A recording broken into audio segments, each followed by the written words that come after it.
Hello friends, मैं सुभाष आप सभी का आपके चैनल पहल दल लर्निंग पॉइंट में फिर से स्वागत करता हूं।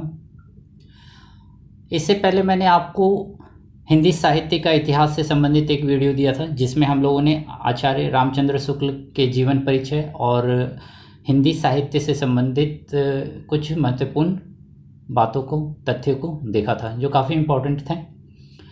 और मैंने बताया था कि इसके बाद मैं इससे संबंधित हिंदी साहित्य का इतिहास से संबंधित एक वीडियो लाऊंगा, जिसमें हम लोग नामकरण और काल विभाजन, जो सबसे महत्वपूर्ण बात है और बिंदु है हिंदी साहित्य का इतिहास से, वो उससे संबंधित वीडियो लाऊंगा। तो आज मैं हिंदी साहित्य का इतिहास के काल विभाजन, नामकरण से संबंधित वीडियो लाया हूँ, जो बहुत ही इम्पोर्टेंट रहने वाला है। इससे संबंधित क्वेश्चन पूछे गए हैं, मैंने देखा है बहुत सारे सेट में क्वेश्चन पूछा गया है इससे संबंधित। तो वीडियो को पूरा देखने का प्रयास कीजिएगा।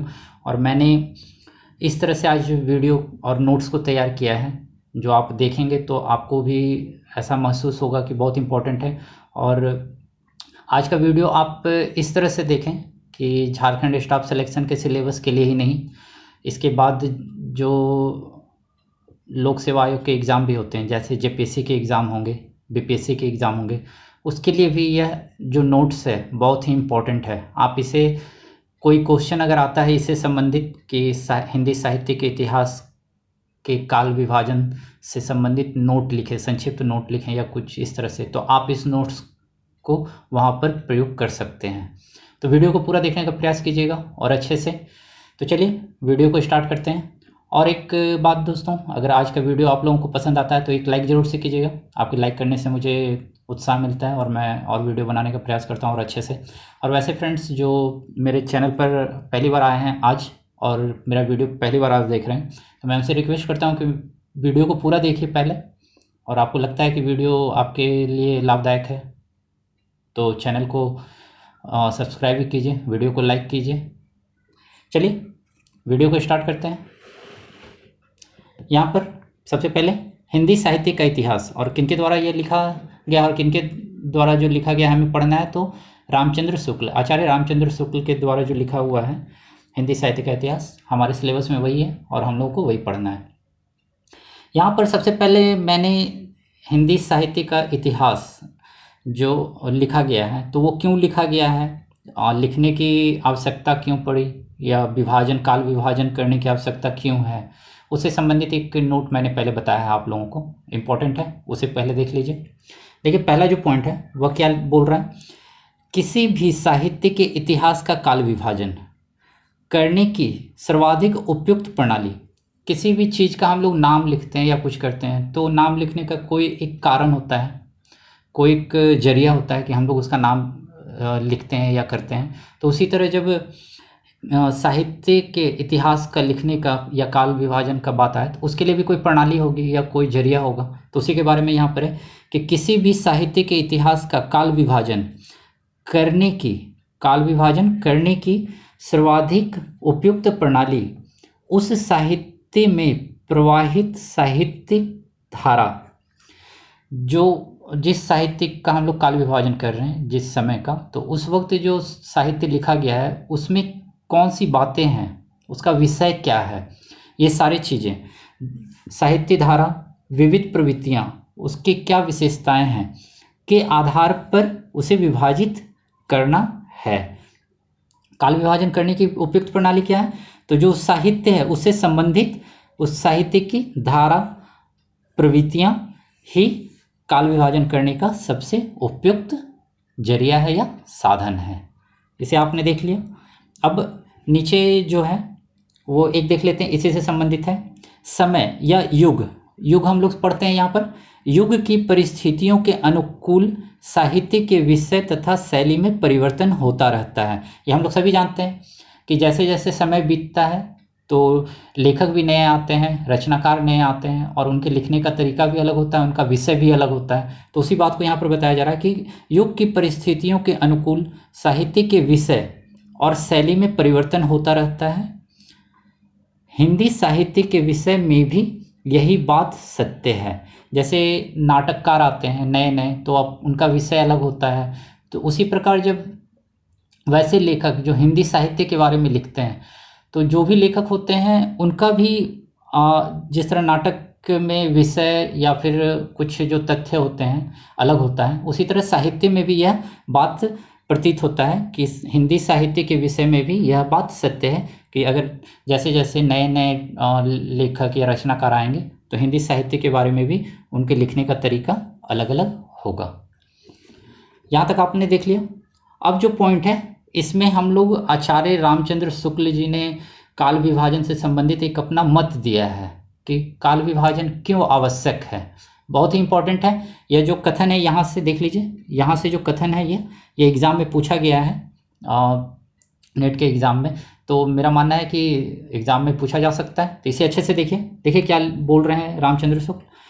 काल विभाजन करते समय स्वयं आचार्य रामचंद्र शुक्ल जी ने विभाजन के आधार के संबंध में अपना मत स्पष्ट किया है।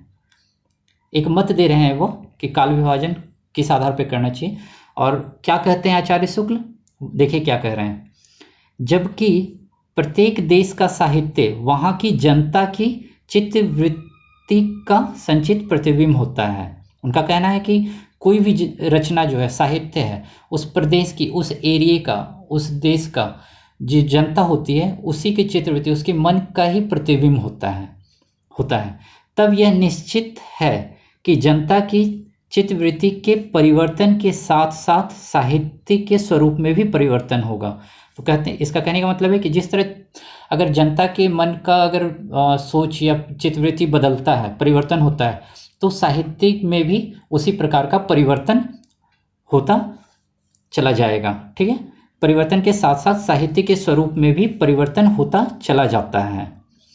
आदि मीन्स प्रारंभ, शुरू से, आदि से अंत तक इन्हीं चित्तवृत्तियों की परंपरा को देखते हुए साहित्य परंपरा के साथ उनका सामंजस्य दिखाना ही साहित्य का इतिहास कहलाता है। ये आपने समझ लिया अच्छे से। इस कथन को याद रखिएगा, ये पूछा गया है एग्जाम में, बहुत ही इंपॉर्टेंट है। चलिए नीचे देखते हैं।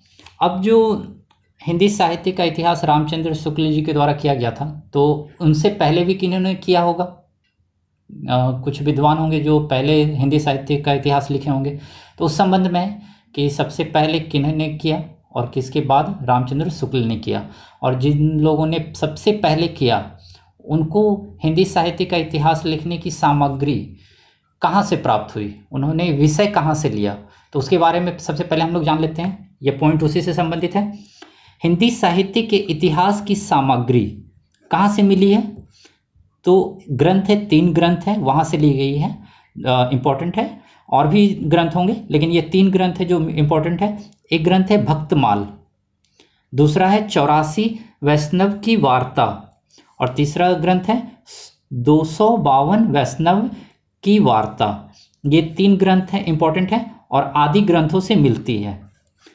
किंतु ये विषय तो यहाँ से मिल गया 3 ग्रंथ से, भक्तमाल, 84 वैष्णव की वार्ता, 252 वैष्णव की वार्ता और आदि से। लेकिन काल विभाजन और नामकरण का कोई स्पष्ट वर्णन इनमें नहीं है।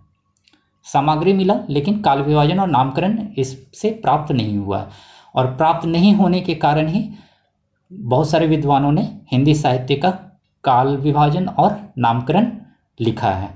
तो सबसे पहले हिंदी साहित्य का इतिहास का नामकरण और काल विभाजन किसने किया, वो प्रश्न आता है। तो देखिए यहाँ पर पहला पॉइंट है, क्या है? हिंदी साहित्य का इतिहास का काल विभाजन नामकरण का पहला प्रयास किसने किया है? तो वह है जॉर्ज गितरियर्सन।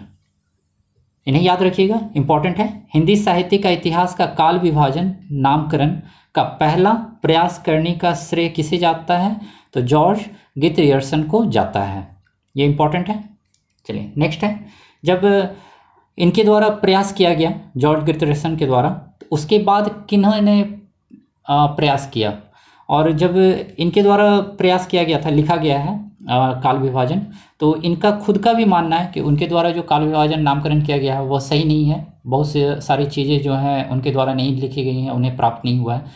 तो उसके बाद किन ने प्रयास किया, तो देखिए जॉर्ज गितर्सन के बाद मिस्र बंधुओं ने, मिस्र बंधु थे, मिस्र बंधुओं ने अपने मिस्र बंधु विनोद में काल विभाजन का नया प्रयास किया। इंपॉर्टेंट है, यह क्वेश्चन पूछा गया है इससे संबंधित कि मिस्र बंधुओं ने काल विभाजन का प्रयास अपनी किस रचना में की है।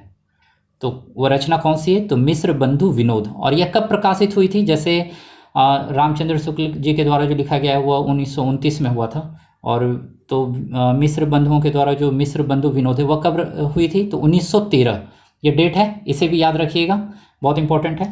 तो दूसरा प्रयास किनके द्वारा किया गया है, तो मिस्र बंधुओं ने अपने मिस्र बंधु विनोद में काल विभाजन का नया प्रयास किया, जो प्रत्येक दृष्टि से जॉर्ज गितर्सन के प्रयास से अधिक व्यवस्थित और विकसित कहा जाता है। जो पहला प्रयास हुआ था उससे अच्छा और सुव्यवस्थित प्रयास मिस्र बंधुओं के द्वारा किया गया।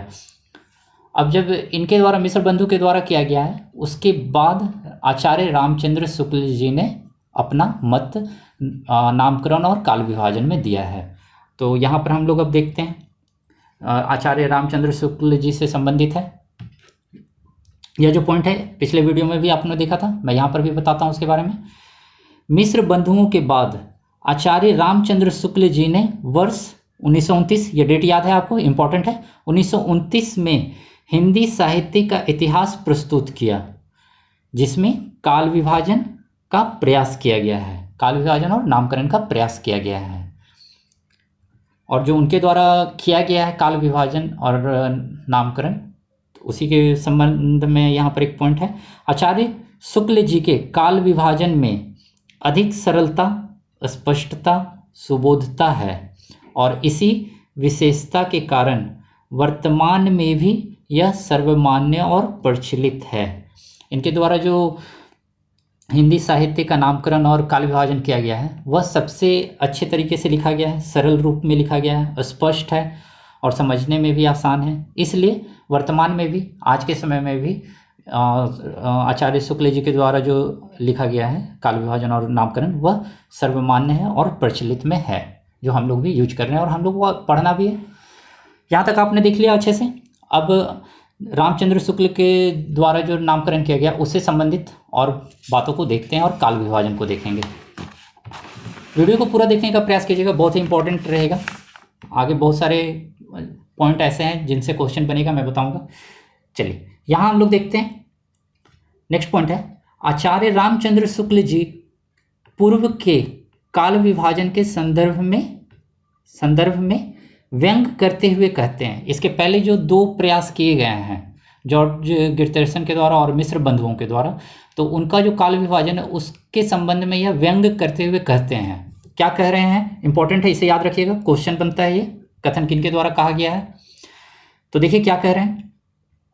सारे रचना काल को केवल आदि, मध्य, पूर्व, उत्तर इत्यादि खंडों में, आदि, मध्य, पूर्व, उत्तर क्या है, तो समय के बारे में, काल के बारे में बताया जा रहा है। आदि काल, मध्य काल, पूर्व काल, उत्तर काल, इस रूप में बोला जा रहा है उनके द्वारा।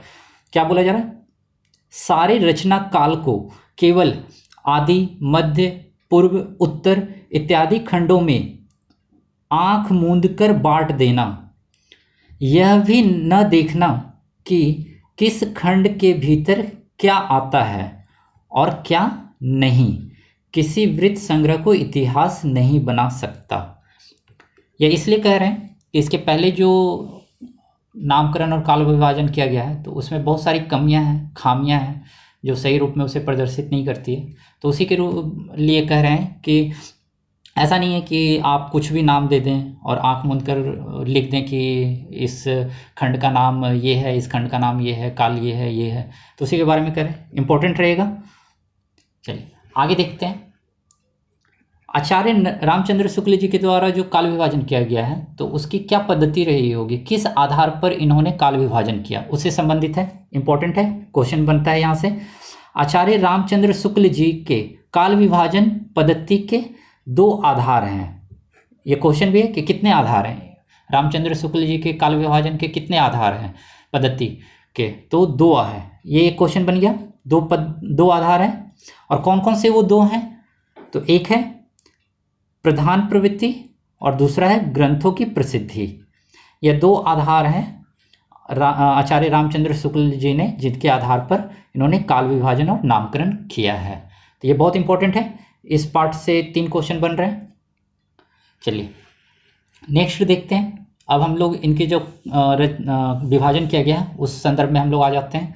यहाँ पर देखते हैं नेक्स्ट पॉइंट, जिस कालखंड में एक विशेष प्रकार की रचना अधिक मिली, ये जो दो आधार हैं उनके रचना के, उसके संदर्भ में बोला जा रहा है कि जिस कालखंड में एक विशेष प्रकार की रचना अधिक मिली, ये पॉइंट है, रचना अधिक मिली, उसे एक अलग कालखंड माना गया है।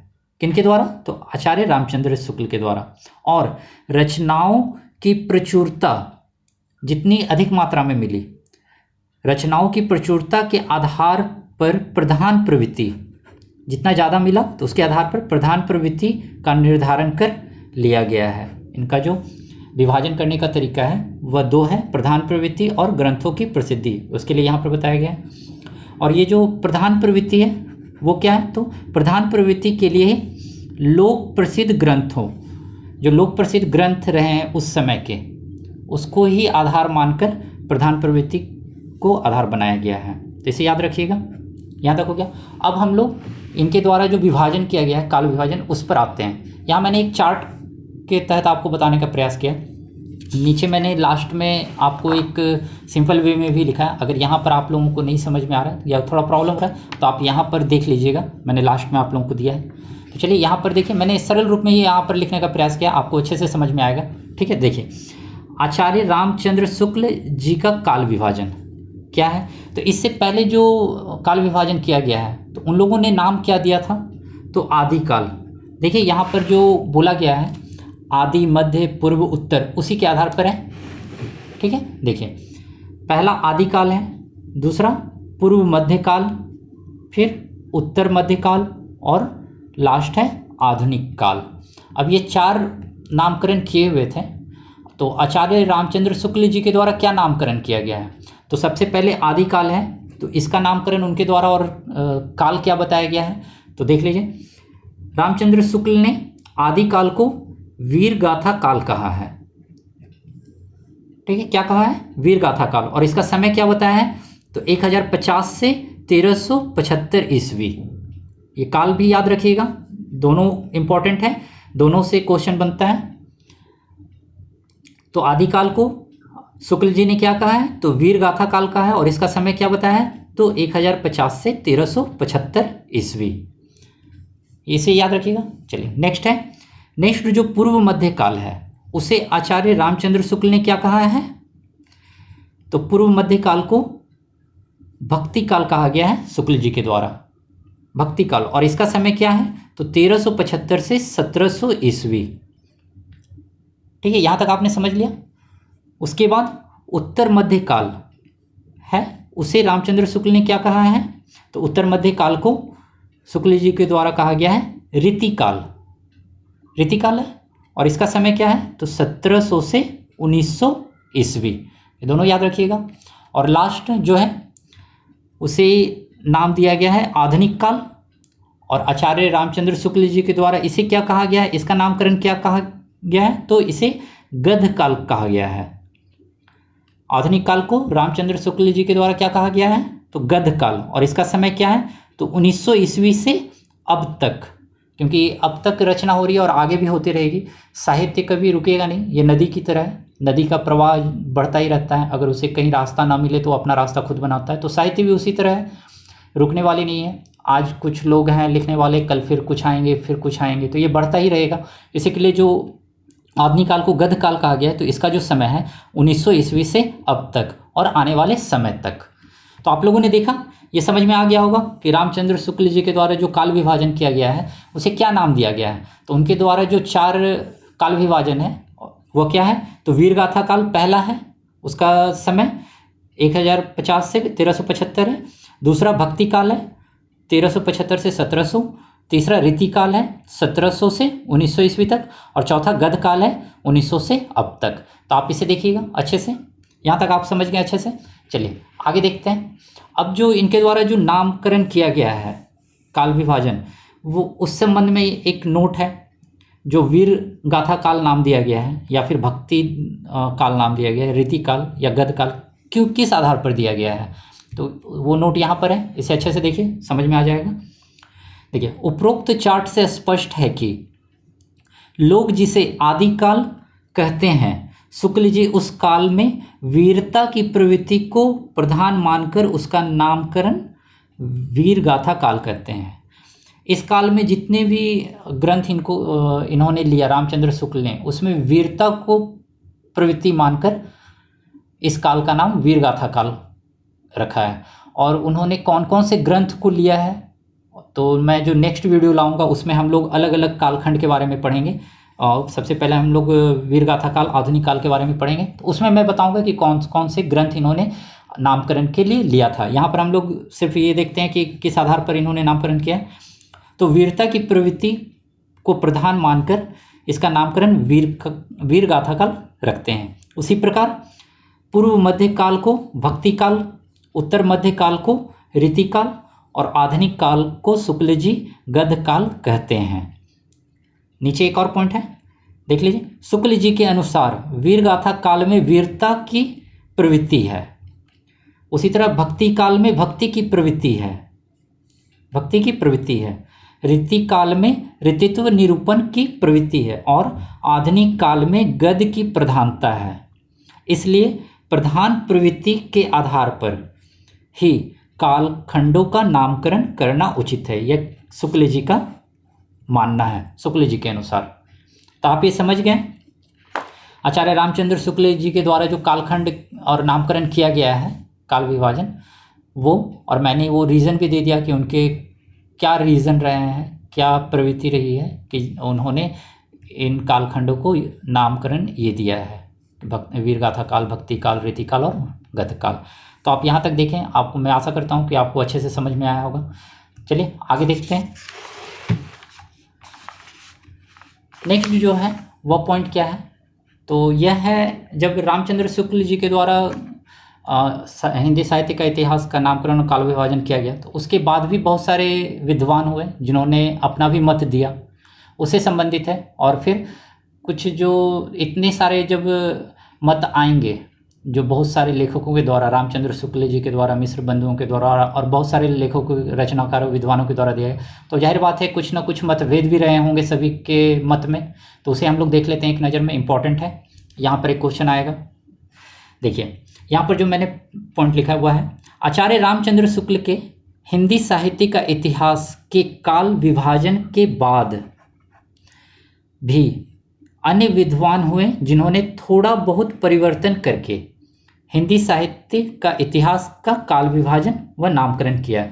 किसके आधार पर, तो रामचंद्र शुक्ल जी के द्वारा जो हिंदी साहित्य का इतिहास लिखा गया है उसी में थोड़ा परिवर्तन कर कर, कुछ नाम में, कुछ समय में परिवर्तन कर कर अन्य विद्वानों ने अपना काल विभाजन का मत दिया है। कुछ विद्वान कौन कौन से हैं वो, तो एक हैं डॉक्टर नगेंद्र वर्मा, इनके बारे में हम लोग को पढ़ना है। नेक्स्ट जो हिंदी साहित्य का इतिहास पढ़ना है वो इन्हीं का पढ़ना है हमें। तो एक है डॉक्टर नागेंद्र वर्मा, फिर एक है आचार्य हजारी प्रसाद द्विवेदी, फिर है एक डॉक्टर शिव कुमार, एक है डॉक्टर राम कुमार वर्मा, नेक्स्ट है डॉक्टर गणपति चंद्रगुप्त, और एक है डॉक्टर लक्ष्मी सागर वासने, और आदि और भी बहुत सारे हैं, मैंने नाम नहीं लिखा, लेकिन बहुत सारे हैं जिन्होंने रामचंद्र शुक्ल जी के द्वारा जो मत दिया गया है उसी में थोड़ा परिवर्तन कर कर अपना मत इन्होंने रखा है। इन्होंने तो अपना मत दिया ही है, किंतु शुक्ल जी का इतिहास लेखन का आधार ही अधिक वैज्ञानिक, तर्कसंगत, उपयुक्त प्रतीत होता है और इसलिए वर्तमान में भी वह प्रचलित है। यहाँ तक आप समझ गए।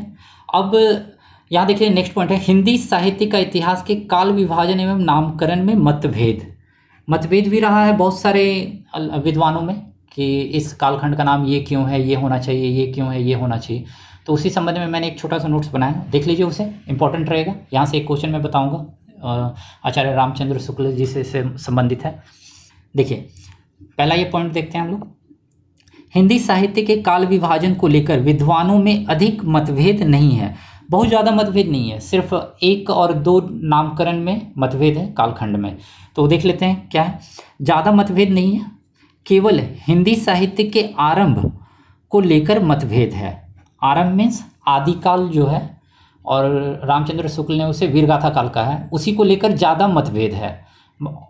तो वो देख लीजिए यहाँ पर। नेक्स्ट है जो प्रारंभ को लेकर के मतभेद है, उसका कारण क्या है। तो वो यहाँ मैंने लिखा है, कुछ विद्वान हिंदी साहित्य का आरंभ जो है प्रारंभ 7वीं शताब्दी से मानते हैं, और कुछ विद्वान प्रारंभ 10वीं शताब्दी से मानते हैं। और इसी के आधार पर जितने भी विद्वान हुए उन्होंने प्रथम जो है आधुनिक काल जो है प्रथम काल को नामकरण अपने अपने मत पर अलग अलग दिया है। नेक्स्ट वीडियो में हम लोग देखेंगे कौन कौन से विद्वानों ने क्या क्या नाम दिया है। तो क्या मेन रीज़न है मतभेद का। तो कुछ विद्वान प्रारंभ 7वीं शताब्दी से मानते हैं हिंदी साहित्य का, और कुछ विद्वान प्रारंभ कब से मानते हैं, तो 10वीं शताब्दी से। यही मतभेद का मुख्य कारण है। नीचे एक और है, इस प्रकार मुख्यतः आरंभिक कालखंड यानी आदिकाल और 17वीं शताब्दी से 19वीं शताब्दी के कालखंड में रीतिकाल, इसका समय भी 1700 ईस्वी से 1980 तक है। तो उसमें भी रीतिकाल है उस कालखंड का नाम, उसके नामकरण को लेकर अधिक मतभेद है। ये जो 2 कालखंड है आदिकाल और रीतिकाल, इसी को लेकर विद्वानों में मतभेद है। तो ये आपने देख लिया। अब आचार्य रामचंद्र शुक्ल का जो एक काल विभाजन किया गया है उसमें भी विद्वानों का मतभेद है, और वो किस आधार पर मतभेद है वो देख लेते हैं। और यहाँ क्वेश्चन पूछा जाता है, इस तरह से क्वेश्चन है कि रामचंद्र शुक्ल के काल विभाजन में किस काल विभाजन को लेकर विद्वानों में मतभेद है। तो 4 ऑप्शन रहेंगे आपके सामने, 4 ऑप्शन उन्हीं के कालखंड के रहेंगे, वीरगाथा काल, भक्ति काल, रीतिकाल और गद्य काल। उसमें आपको चुनना रहेगा कौन सा है, तो आपका आंसर होगा वो वीरगाथा काल। तो देख लीजिए यहाँ पर, आचार्य रामचंद्र शुक्ल के काल विभाजन में सर्वाधिक आपत्ति या मतभेद विद्वानों को वीरगाथा काल नाम पर है। बहुत सारे विद्वानों का मानना है कि उसका आधुनिक काल ही नाम होना चाहिए, और रामचंद्र शुक्ल जी के द्वारा जो वीरगाथा काल नाम दिया गया है वो गलत है, वो उसका कोई औचित्य नहीं है। तो देखिए उसका रीज़न क्या दिया जा रहा है विद्वानों के द्वारा। विद्वान कहते हैं, विद्वानों का मानना है कि इस काल की अधिकांश सामग्री मीन्स रचनाएं, सामग्री आधारहीन एवं अप्रमाणिक हैं। विद्वानों को कहना है कि रामचंद्र शुक्ल जी ने जो वीरगाथा नाम दिया है, वीरगाथा काल नाम दिया है, तो उसमें जो उन्होंने रचनाओं का प्रयोग किया है, प्रवृत्ति का, उसका जो सामग्री का स्रोत है वो आधारहीन है, अप्रमाणिक है, वो सत्य में नहीं है। उसका क्या स्रोत है वो उन्होंने नहीं बताया है, सिर्फ नाम बताया है। तो इसी के आधार पर, अतः उसके आधार पर प्रधान प्रवृत्ति का निर्धारण नहीं हो सकता। जब उसका आधार ही नहीं है और प्रमाणिक ही नहीं है, तो उसका प्रधान प्रवृत्ति का निर्धारण करना मुश्किल है, प्रधान प्रवृत्ति का निर्धारण नहीं किया जा सकता है। और इसलिए आलोचकों ने इस नाम यानी वीरगाथा काल को अनुचित बताकर इसे आदिकाल कहना ही सही माना है। यहाँ तक आपने देख लिया हिंदी साहित्य का इतिहास से संबंधित कुछ महत्वपूर्ण बातें, और रामचंद्र शुक्ल जी के द्वारा जो काल विभाजन किया गया है तो उससे जुड़ा हुआ बहुत महत्वपूर्ण और इम्पोर्टेंट मैंने आपके सामने ये रखा है। आप इसे पूरा देखने का प्रयास कीजिएगा। ये लास्ट पॉइंट था। इसके नीचे मैंने बताया था कि मैंने काल विभाजन जो आचार्य रामचंद्र शुक्ल जी के द्वारा किया गया है तो उससे संबंधित मैंने जो एक चार्ट बनाया था, तो यहाँ पर मैंने सिंपल तरीके से लिखा है। अगर वहाँ नहीं समझ में आ रहा तो आप इसे देख लीजिएगा। आदिकाल वीरगाथा काल है, समय मैंने यहाँ बताया। पूर्व मध्य काल भक्ति काल है, आचार्य रामचंद्र शुक्ल जी के द्वारा कहा गया है, उसका समय ये है। उत्तर मध्य काल को रीतिकाल कहा गया है शुक्ल जी के द्वारा और समय ये है। और आधुनिक काल को गद्य काल कहा गया है और समय 1900 से अब तक है। तो वीडियो को पूरा देखिएगा। आप देखने पे आपको महसूस हो रहा होगा कि बहुत इंपॉर्टेंट है और इससे क्वेश्चन पूछे गए हैं। आपको अगर कहीं पर इससे संबंधित कुछ क्वेश्चन मिलते हैं तो आप देखिएगा, इसी से संबंधित क्वेश्चन पूछे गए हैं। और जो काल विभाजन से संबंधित जो आज का वीडियो है, आप देखेंगे कि इसी से क्वेश्चन बनते हैं और पूछे भी गए हैं। तो वीडियो को अच्छे से देखिएगा। और मैं एक बात और बोलना चाहता हूँ, आप जब वीडियो को देखते हैं दोस्तों तो प्रयास कीजिए कि 1-2 बार देखिए, फिर उसे अपने नोटबुक में नोट करने का प्रयास कीजिए। आप अगर ऐसा करते हैं तो आप रटने की आवश्यकता नहीं होगी, आपको वो याद होगा। मैंने ऐसा ही प्रयास किया है अपने लिए। आप देखेंगे कि अगर आप लिखते हैं तो आपको वो याद होता है। तो ऐसा ही प्रयास कीजिएगा, रटने का ना प्रयास कीजिए, 1-2 बार देखिए और खुद से लिखने का प्रयास कीजिए, ज़्यादा अच्छा रहेगा। तो दोस्तों, अगर आज का वीडियो आपको पसंद आया हो तो एक लाइक ज़रूर से कीजिए और शेयर भी कीजिए अपने दोस्तों के बीच में, ताकि वो भी इस वीडियो का और इसमें जो बातें बताई गई हैं उसका फ़ायदा उठाएं। और चैनल के बारे में भी उन्हें बताइए, ताकि वो भी चैनल में आएँ और यहाँ पर जो बताए जा रहे हैं उसका लाभ उठा पाएँ। तो दोस्तों, नेक्स्ट वीडियो में मिलते हैं। नेक्स्ट वीडियो में आधे अधूरे नाटक से संबंधित जो प्रश्न बनेंगे उससे लाऊंगा, और उसके बाद मैं काल विभाजन से संबंधित जो प्रथम होगा, काल विभाजन से संबंधित जो वीर गाथा काल कहा गया है या आदिकाल कहा गया है उससे संबंधित होगा। तो आप लोग उसका इंतज़ार कीजिए, मैं जल्द उसका लेकर के आऊँगा वीडियो। आज के लिए बस इतना ही, नेक्स्ट वीडियो में मिलते हैं। धन्यवाद।